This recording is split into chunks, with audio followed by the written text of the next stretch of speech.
오늘 우리에게 주시는 하나님의 말씀은 로마서 5장 12절에서 14절입니다. 로마서 5장 12절에서 14절입니다. 세 절밖에 되지 않기 때문에 우리 함께 한 목소리로 크게 읽도록 하겠습니다. 우리 함께 읽겠습니다. 그러므로 한 사람으로 말미암아 죄가 세상에 들어오고 죄로 말미암아 사망이 들어왔나니 이와 같이 모든 사람이 죄를 지었으므로 사망이 모든 사람에게 이르렀느니라. 죄가 율법 있기 전에도 세상에 있었으나 율법이 없었을 때에는 죄를 죄로 여기지 아니하였느니라. 그러나 아담으로부터 모세까지 아담의 범죄와 같은 죄를 짓지 아니한 자들까지도 사망이 왕노릇하였나니 아담은 오실 자의 모형이라. 아멘. 제가 잠시 기도하겠습니다. 하나님 아버지 감사합니다. 우리 인생에 주님을 믿는 신앙을 허락하여 주시고 우리의 구원이 우리의 힘이나 능력으로 인해 이루어지는 것 아니라 온전히 그리고 또한 완전히 하나님의 손에 붙들려 있음을 믿고 알게 해주심에 감사합니다. 믿음으로 믿음에 이르게 하소서. 또한 믿음으로 주님 나라까지 이르게 하여 주시옵소서. 감사드리며 예수님의 이름으로 기도합니다. 아멘. 오늘부터 짧으면 5주, 또 시간이 늘어나면 또 언제까지 딱 하겠다라고 미리 단정 지을 수는 없겠지만 오늘부터 이제 칼빈주의 5대 교리에 관해서 이제 설교를 하려고 합니다. 칼빈주의라고 얘기하면 사실 익숙하신 분들도 많으시겠지만 사실 우리 인생에, 여러분 인생에 굳이 칼빈이란 이름을 듣지 않아도 여러분이 천국 가는데 지장이 가지는 않습니다. 예수 이름만 알면 되시는 거예요. 근데 그럼 왜 우리가 칼빈주의 5대 교리를 배워야 하는가? 이제 이런 궁금증은 한 번쯤은 가져 보셔도 됩니다. 특히 이제 저는 교리를 좀 조직 신학이라고 얘기하기도 하는데 교리를 좀 좋아해요. 좀 체계적인 정리와 이런 논리적인 순서들, 그리고 그것들을 왜 그 당시에 이런 이 믿음의 선배들이 이렇게 정리를 했을까? 이런 것들을 따라가는 걸 좋아합니다. 그래서 저희가 이 종교개혁 혹은 이 개혁주의 혹은 개혁신앙을 가지고 있다고 했을 때 이 간지를 보시면 아시겠지만 5가지 오직이 있습니다. 첫 번째로는 오직 말씀, 그리고 오직 그리스도, 오직 은혜, 오직 믿음, 오직 하나님께 영광. 이 파이브 솔라라고 얘기한 이 5가지 오직이 종교개혁을 일으킨 사람들의 가장 큰 틀이고 슬로건이었습니다. 결과적으로 딱 이걸 5가지를 정리하자면 오직 하나님께 영광으로 이 귀결이 되는 것입니다. 근데 이 시간이 지나면서 우리가 믿고 있는 것들이 무엇인가를 정리할 필요가 생겼습니다. 그리고 우리가 믿고 있는 것들을 어떻게 가르칠 것인가를 교육해야 할 필요가 생기면서 교리라는 것이 생긴 것입니다. 그리고 교리로 정리하기 시작한 것입니다. 우리가 교회를 다닌다면서 교리를 공부하지 못했거나 혹은 교회를 다닌다면서 교리를 배우지 못했다는 것은 교회의 직무를 유기하는 일과 마찬가지입니다. 물론 여러분 인생에 교리가 꼭 필요한가 혹은 교리를 내가 꼭 배워야 하는가 라고 물어보시는 분들이 많습니다. 왜냐하면 신앙생활을 할 때 내가 그 교리가 없어도 그동안 기도를 잘 해왔고 그 교리를 굳이 배우지 않았어도 하나님을 믿는데 혹은 예배드리는데 별 문제가 없다고 느끼기 때문입니다. 하지만 우리는 생각보다 교리가 멀리 있는 것 아니라 매 설교의 순간순간마다 교리들이 담겨져 있습니다. 근데 그것을 우리 안에서 스스로 정리하지 못했을 뿐입니다. 칼빈주의 5대 교리를 줄임말로 해서 튤립이라고 얘기도 합니다. 영어로 따져서 이제 맨 앞에 를 딱 따면 튤립이 되거든요. 근데 오늘 우리가 배우는, 그리고 오늘부터 배우는 칼빈주의 5대 교리가 왜 나오게 됐는가를 좀 잠깐 살펴볼 거예요. 길게 배우면 역사여서 전 개인적으로 역사를 별로 안 좋아하거든요. 길게 배우면 재미없어요. 왜 나왔냐면 이 종교개혁자들이 자기의 지역에서 우리의 신앙은 이런 것이다. 자신의 신앙을 지키기 위해서 우리가 가진 신앙은 이런 것들입니다. 라고 고백서를 만듭니다. 신앙 고백서. 그래서 네덜란드에서 그 신앙 고백을 만드는 걸 벨직 신앙 고백서라고 해요. 그래서 벨직 신앙 고백서를 가지고 이제 우리가 믿는 것들은 이런 겁니다. 개혁주의가 믿는 것들은 이런 것들입니다라고 이제 고백을 하는 와중에 아르미니우스라는 제이콥 아르미니우스라는 사람이 야 그거 틀렸어 라고 구원에 관해서 5가지 이의 제기를 해요. 그러면서 이 도르트 신조라는 다시 신앙 고백서를 작성함으로써 아르미니우스가 고백한, 그리고 그 아르미니우스를 따르는 사람을 이제 알미니안이라고 얘기를 하는데, 그들이 주장하는 것들이 이 잘못되었다라는 것을 반박하기 위해서 쓴 게 또 이제 도르트 신조라고 합니다. 그래서 도르트 신조 혹은 도르트 신앙 고백서에 이 5가지, 그들이 말한 5가지가 간지에 나타나 있습니다. 이 부분적 타락, 조건적 선택, 못합니다. 조건적 선택, 보편적 속죄, 가항적 은혜, 탈락 가능성, 이런 것들을 알미니안주의 사람들이 얘기를 해요. 이거를 다 다루진 않겠습니다. 매 시간마다 한 가지씩 다룰 텐데요. 이 부분적 타락을 알미니안주의 사람들이 이제 얘기를 합니다. 야, 성경을 보니까 우리 인간이 다 타락한 게 아니야. 다 타락한 게 아니라 우리 안에 작은 그 선한 것이 하나님을 믿을 수 있게끔 선택하게 만든다. 그래서 우리는 다 타락한 게 아니라 우리의 믿음의 한 가지, 우리가 하나님을 믿을 수 있는 그 부분은 우리가 타락하지 않았다. 그것을 얘기합니다. 그래서 우리의 개혁신앙의 선배들이 아니야, 사람은 온전히 다 타락했어. 이게 어떤 의미냐면 인간이 선한 선택을 단 한 가지도 할 수 없다는 의미를 담고 있습니다. 오늘은 이 전적 타락에 대해서만 얘기를 다뤄볼 거예요. 그리고 우리가 시간을 보낼수록 딱 한 가지만 여러분 안에 기준점을 세우시면 됩니다. 이 5대 교리를 따를 때 딱 한 가지 기준점을 딱 만드시면 돼요. 그게 뭐냐면, 따라해 볼게요. 하나님의 주권. 한 번 더 따라해 볼게요. 하나님의 주권. 자, 인간의 주권이 중요한가, 하나님의 주권이 중요한가, 결국 이 싸움으로 결론이 나거든요. 근데 그 가운데서 우리는 모든 우리의 삶과 모든 인생과 모든 세상은 하나님의 주권에 달려 있다. 반대로 알미니안주의의 큰 요점은 뭐냐면, 구원에 관한 것은 우리 손에 달려 있는 거야. 우리 주권에 달려 있는 거야. 이 얘기를 하고 있는 겁니다. 이 로마서 5장 12절 14절을 저희가 함께 읽었는데요. 그 시작은 우리가 알다시피 창세기 3장입니다. 창세기 3장 6절에 우리 함께 읽도록 하겠습니다.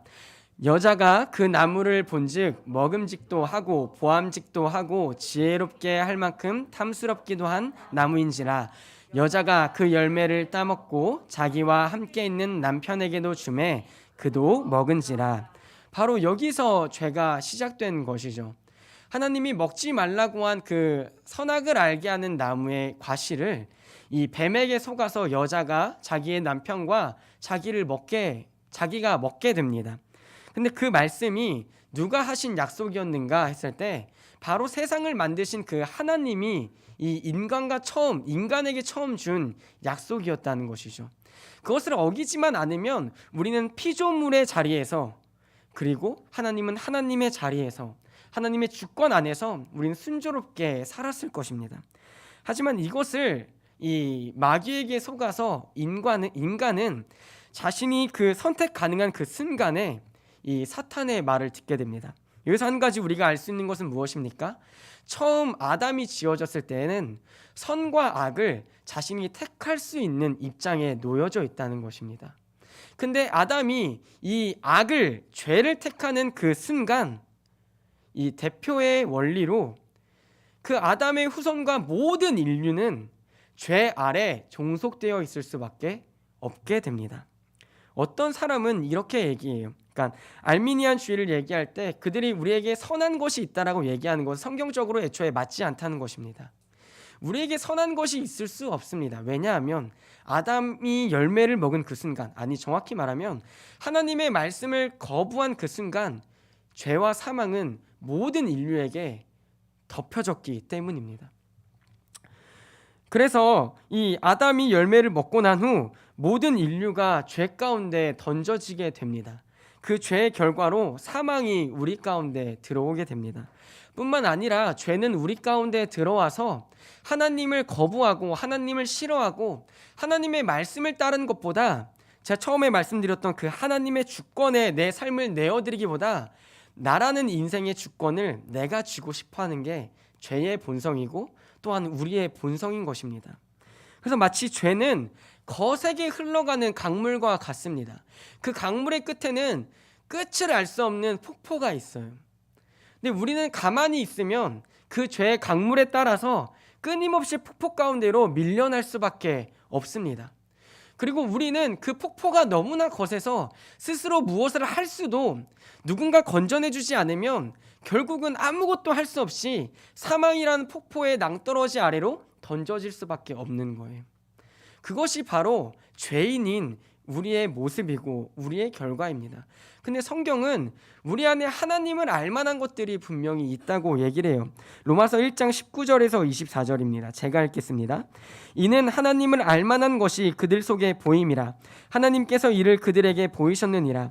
창세로부터 그의 보이지 아니하는 것들 곧 그의 영원하신 능력과 신성이 그가 만드신 만물에 분명히 보여 알려졌나니 그러므로 그들이 핑계하지 못할지니라.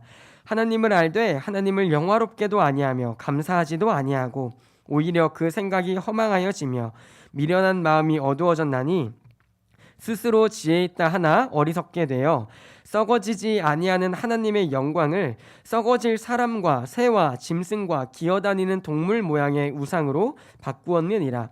그러므로 하나님께서 그들을 마음의 정욕대로 더러움에 내버려 두사 그들의 몸을 서로 욕되게 하게 하셨으니. 아멘. 우리 안에 끊임없이 채워지지 않은 영적인 갈망이 있습니다. 왜냐하면 인간은 영적인 동물이기 때문이에요. 근데 그것으로 하나님을 알 수가 없어요.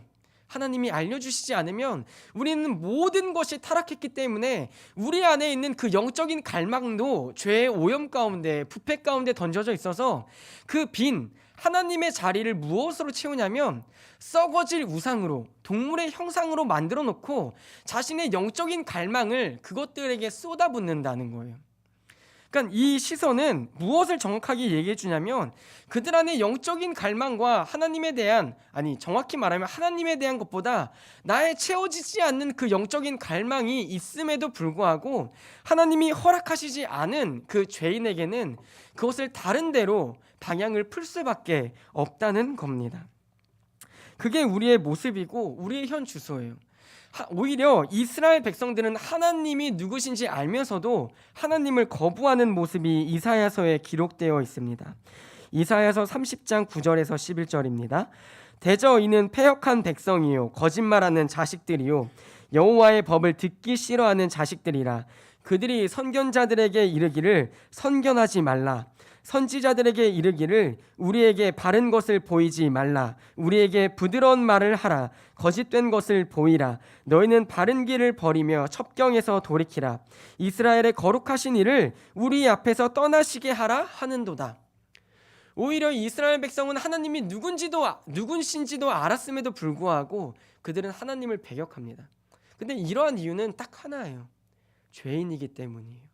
하나님을 알면서도 죄의 주권에 사로잡혀 있는 그 우리, 하나님을 끝까지 믿기 싫어하는 우리 안에 선한 것이 하나도 없음에도 우리가 어디 한 군데는 선한 것이 있지 않을까 믿고 그것을 선택하는 우리, 그것을 보면서 하나님은 너희는 죄인이다 라고 얘기하시는 거예요.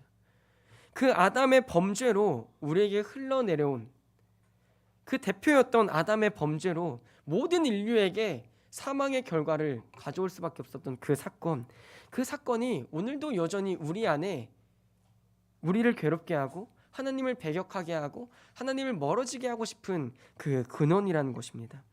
그래서 우리의 개혁신앙의 선배들은 구원에 관하여서, 특히 구원에 관하여서 우리가 조금도 선한 것이 없다라는 것을 고백하며 네 글자로 줄인 것입니다. 그것이 바로 전적 타락이라고 얘기하는 것입니다.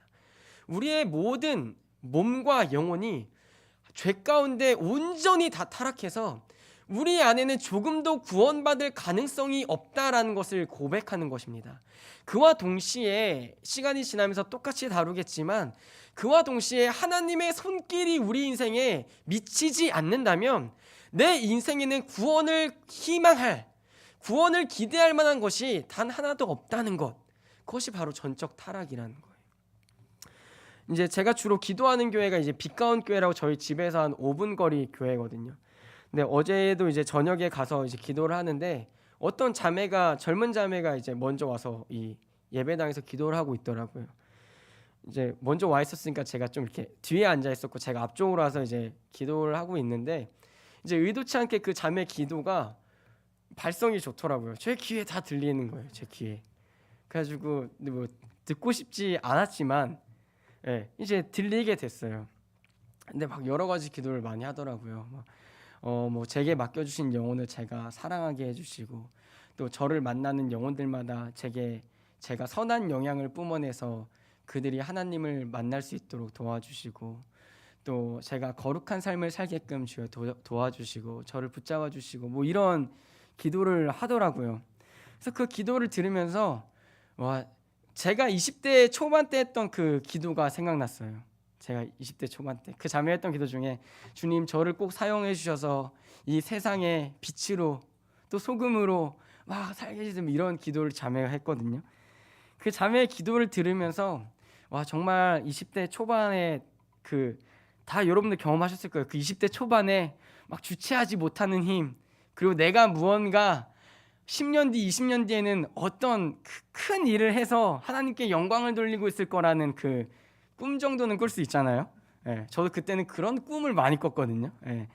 근데 이제 시간이 지나서 가정을 이루고 이제 자녀가 곧 생기고 이제 기도의 자리에 앉다 보니 예전처럼 그런 기도는 안 나오더라고요. 막 주님 저를 사용해 주셔서 몇백 명 몇천 명 앞에서 막 뭐 그런 기도 제목도 아니고요. 주님 제게 거룩한 삶을 살아갈 막 힘을 주세요. 그런 기도도 나오지 않더라고요. 그 자매 기도를 들으면서 정말 부러웠어요. 그 용기가 거룩한 삶을 살게 해달라는 그 용기가 부러웠고 그 자매가 제게 맡겨준 영혼에게 제가 영향을 끼칠 수 있게 그런 기도도 너무 부러웠어요. 그럼 반면에 제가 무슨 기도를 했을까요? 그 자매가 기도하는 걸 반대로 다 기도했어요.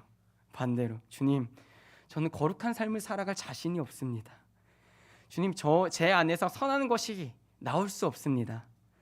주님 저를 사용해 주셔도 되는데 사용하셔도 주님이 적잖을 확률이 큽니다. 그러니까 적당히 이 손익분기점에서 거기까지만 저를 시간이 지나다 보니까 이 신앙의 시작이 무엇일까 그런 고민을 해보니까 나에게선 선한 것이 하나도 나올 수 없다. 이게 신앙의 시작 같더라고요. 우리가 예수를 믿는다고 했을 때 가장 먼저 고백해야 될 것은 어찌 보면 예수님이 날 사랑하시는구나를 경험함과 동시에 우리가 한 가지 알고 고백해야 될 건 나 같은 죄인이 그 앞에 붙어야 할 것입니다. 예수님이 날 사랑하시는구나 그 앞에 붙어야 할 수식어가 나 같은 죄인도 예수님이 사랑하시는구나. 내가 하나님 앞에 얼마나 죄인이고 타락해 있고 내가 무너진 존재인지를 아는 것이 바로 우리 인생에 하나님이 울리시는 효시라는 거예요. 효시는 전쟁을 시작할 때 그 소리가 나게끔 해서 활을 쏘면 휙 소리가 나는 그 활이거든요. 그러니까 전쟁의 시작을 알리는 무언가의 시작을 알리는 화살이에요. 근데 신앙의 시작이 무엇인가를 제가 고민하다 보니까 예전에는 받고 누리는 게 너무 행복했어요. 그리고 내가 스스로 꿈꾸는 내 미래를 꿈꾸는 게 너무 행복했어요. 생각해 보세요. 여러분이 몇백 명 앞에서 간증을 하고 있는데 그 수백 명이 다 눈물을 흘려요. 그런 꿈을 안 꿔보셨군요. 전 20대 초반에 많이 꿈꿨거든요. 몇천 명 앞에서 뜨겁게 설교하는 그 꿈은 꿀 수 있잖아요. 왜 저를 보면서 그 정도는 아닌데 제 꿈을 무시하지 마세요. 20대 초반의 꿈. 근데 그런 꿈을 꿨었는데 이 신앙의 시간을 보낼수록 뼈저리게 한 가지 느껴지는 건 나는 할 수 없다. 그게 남는 것 같아요. 그래서 그 자매가 부러웠어요. 그리고 정말 저보다 순수하다고 느껴졌어요. 하나님 앞에서. 누군가를 생각하면서 주님, 제가 만나는 그 사람이 하나님이 영향을 끼칠 수 있다면, 제게 맡겨진 그 영혼이 하나님을 만나는 경험을 한다면. 근데 그 기도도 좋았는데 전 어제 그 자매의 반대로 그 자매의 기도를 들으면서 반대로 제게 드는 생각, 나도 저렇게 생각했었는데, 그리고 나도 저렇게 기도했었는데. 근데 어쩔 수 없이 신앙의 시간이 지나가서 내 마음이 작아지고 내 꿈이 작아진 게 아니라, 하나님을 만나면 만날수록, 하나님을 알면 알수록 딱 느껴지는 하나, 나는 죄인이구나. 근데 그 죄인을 통하여서 하나님은 역사하시려고 하시는구나. 그 하나밖에 남지 않는 거예요. 이 교리가, 또는 전적 타락이란 그 교리가 우리 인생에서 곱씹어지고 되새겨질수록 남는 것은 우리의 낮아짐과 겸손이고, 또한 반대로 남는 것은 하나님의 영광밖에 없는 것입니다. 아무것도 아닌, 온전히 다 썩어서, 시체와 같은 우리를 하나님이 살을 입혀주시고 근육을 입혀주시고 힘줄을 입혀주시고, 또한 자신의 영을 부어주셔서 오늘 살아계신, 그리고 그 하나님을 우리가 예배드릴 수 있는 자리로 이끌시고 계신 거예요. 우리 가운데서는 설교를 할 능력도 책임도 자격도 없고, 또한 여기 앉아 계신 여러분처럼 설교를 듣고 예배를 드릴 자격도 없는 완전히 타락한 우리를, 우리 인생에 예수 그리스도의 피를 뿌려주심으로 말씀을 전하고 듣는 자로 하나님이 그냥 사용하고 계실 뿐이에요. 그래서 우리의 남는 고백은 딱 한 가지여야 하는 것이죠. 오직 하나님께 영광. 완전히 타락해버린 우리 인생을, 거센 강물에 던져진, 남이 구해주지 않으면 거슬러 오를 수도 없는 그 힘도 없는 우리 인생을 예수 그리스도께서 그 강에 뛰어들으셔서 우리를 잡고 헤엄쳐 주시고 계신 거예요. 성령이 우리를 여전히 이끌고 계신 거예요. 근데 성경은요, 그럼 전적 타락한 우리가 어떠한 결말을 맞이할 수밖에 없는가를 얘기합니다. 에베소서 2장 3절입니다. 전에는 우리도 다 그 가운데서 우리 육체의 욕심을 따라 지내며 육체와 마음에 원하는 것을 하여 다른 이들과 같이 본질상 진노의 자녀이었더니. 이게 우리의 모습이고요. 창세기 7장 5절에서 7절에도 이런 기록이 되어 있습니다. 여호와께서 사람의 죄악이 세상에 가득함과 그의 마음으로 생각하는 모든 계획이 항상 악할 뿐임을 보시고 땅 위에 사람 지으셨음을 한탄하사 마음에 근심하시고 이르시되, 내가 창조한 사람을 내가 지면에서 쓸어버리되 사람으로부터 가축과 기는 것과 공중의 새까지 그리하리니 이는 내가 그것들을 지었음을 한탄함이니라 하시니라. 유다서에도 이렇게 기록되어 있습니다. 또 자기 지위를 지키지 아니하고 자기 처소를 떠난 천사들을 큰 날의 심판까지 영원한 결박으로 흑암에 가두셨으며 소돔과 고모라와 그 이웃 도시들도 그들과 같은 행동으로 음란하며 다른 육체를 따라 가다가 영원한 불의 형벌을 받음으로 거울이 되었느니라. 죄 가운데서 벗어나지 못하는 그 인생의 결말이 바로 다 심판과 형벌밖에 남지 않는다는 것입니다. 우리는 전적으로 타락한 사람들이기 때문에 하나님이 그냥 우리를 내버려 두신다면 우리 또한 그 사망이라는 폭포의 자리 가운데 자연스럽게 떠밀려 가다가 떨어져서 영원한 사망 가운데 던져질 것입니다. 이것을 칼빈은 두 가지 교리로 설명하는데, 한 가지는 예정이라고 하고 또 다른 것은 유기라고 표현하는 것입니다. 하나님은 구원받을 백성을 택하시고 또한 그 외에 사람들을 버려두십니다. 버려두시는 거예요. 그들이 마음대로 살도록 버려두십니다. 내버려 두세요. 그들의 삶을 하나님의 주권에서 나는 하나님의 주권이 싫다고, 혹은 그 영적인 갈급함을 다른 것으로 채우는 그 사람들을 하나님을 그냥 내버려 두시는 거예요. 근데 그의 반면에 하나님이 택하신 그 백성을 하나님은 끝까지 책임지시고 또한 하나님의 주권 가운데서 그를 택하심으로 우리가 하나님의 앞에서 주님 내가 하나님을 믿은 것 아닙니까? 라고 얘기하지 못한다는 것입니다. 이것이 바로 다음 주에 우리가 배울 무조건적 선택이라는 거예요. 알미니안주의 사람들이 요구하는 건 하나입니다. 내 안에 하나님을 믿을 수 있는, 선택할 수 있는 선한 것이 한 가지 남아있다. 그리고 하나님은 우리를 구원하시는데 어떻게 구원하시냐면 하나님이 선택하신 사람을 구원하는 것 아니라 하나님을 믿기로 선택한 자들, 그러니까 인간의 입장에서 나는 하나님을 믿을 거야 라고 선택할 자들을 하나님이 미리 아시고 그들을 구원하시는 것이다. 이 말장난 같지만 주권이, 순서가 바뀌는 거예요. 하나님이 우리를 선택하신다. 이게 우리가 믿는 것이라면 알미니안주의는 내가 하나님을 선택할 것을 하나님이 알기 때문에 날 구원하신다. 그러니까 믿음의 구원, 그러니까 믿음의 주권, 구원의 주권이 하나님께 있는 것 아니라 사람에게 있는 것입니다. 그래서 우리가 그렇게 되면 무엇을 요구할 수 있습니까? 하나님 앞에서 제가 믿은 거잖아요, 하나님. 물론 예수님의 피 고맙습니다. 근데 예수님 믿기로 제가 선택한 건데요. 근데 성경은 그게 아니라는 거예요. 너희한테는 그런 선택을 할 그런 선한 부분이 하나도 남아있지 않았어. 아담에게는 남아있다고 얘기할 수 있지만 아담 이후로의 모든 후손은 사망 가운데 이미 들어간 자들이었으니까.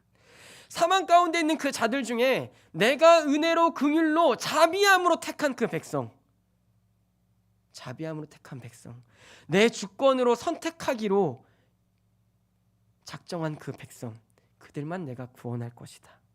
그게 하나님의 주권입니다. 그게 하나님의 주권이. 우리가 여기 똑같이 앉아서 예배드리고 있지만 우리는 똑같은 죄인이에요. 똑같이 전적으로 타락한 백성입니다. 근데 그것을 알고 고백하는 것이 우리 신앙의 시작이에요. 주님, 내게선 선한 것이 아무것도 나올 수 없습니다. 난 주님 없이는 오늘 하루조차 거룩하게 살아갈 수 없습니다. 나는 주님 없이는 내가 만나는 어떤 사람이든 선한 영향력이 아니라 내게 물들어 있는 죄의 영향력을 받을 수밖에 없습니다. 그래서 나는 오늘도 주님이 필요합니다.